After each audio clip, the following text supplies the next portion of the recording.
Guess How Much I Love You. Written by Sam McBratney and illustrated by Anita Duran.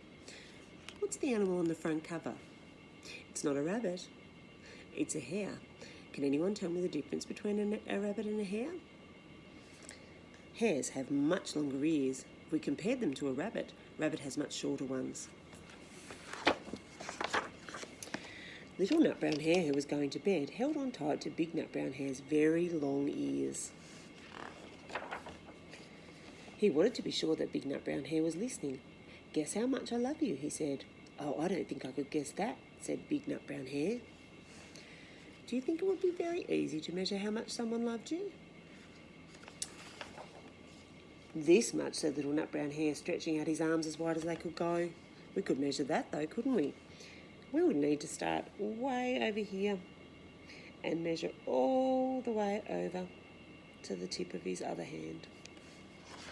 Poor. Big Nut Brown Hare had even longer arms, but I love you this much, he said. That is a lot, thought Little Nut Brown Hare. Where would we start measuring if we wanted to measure how wide Big Nut Brown Hare's arms were?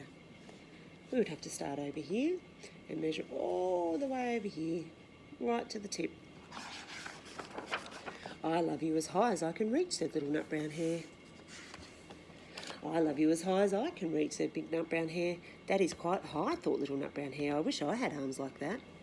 Where would we need to start measuring if we wanted to know how high Big Nut Brown Hare was? Then Little Nut Brown Hare had a good idea. He tumbled upside down and reached up the tree trunk with his feet.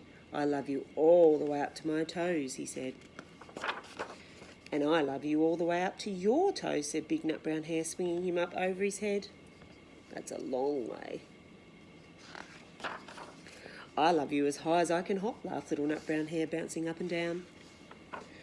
I love you as high as I can hop, smiled Big Nut Brown Hare, and he hopped so high that his ears touched the branches above.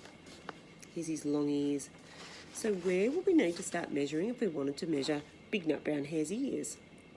We'd need to start here at the bottom of his ears, and where would we need to finish measuring? That's good hopping, thought Little Nut Brown Hare. I wish I could hop like that. I love you all the way down the lane as far as the river, cried the Little Nut Brown Hare. I love you across the river and over the hills, said Big Nut Brown Hare. That's very far, thought Little Nut Brown Hare. He was almost too sleepy to think any more. Then he looked beyond the thorn bushes out into the big dark night. Nothing could be further than the sky. I love you right up to the moon, he said, and closed his eyes. Oh, that's far, said Big Nut Brown Hare. That is very far. But Big Nut Brown Hare settled Little Nut Brown Hare into his bed of leaves. He leaned over and kissed him good night. Then he lay down close by and whispered with a smile, I love you right up to the moon and back. I wonder what we could use to measure Big Nut Brown Hare's ears.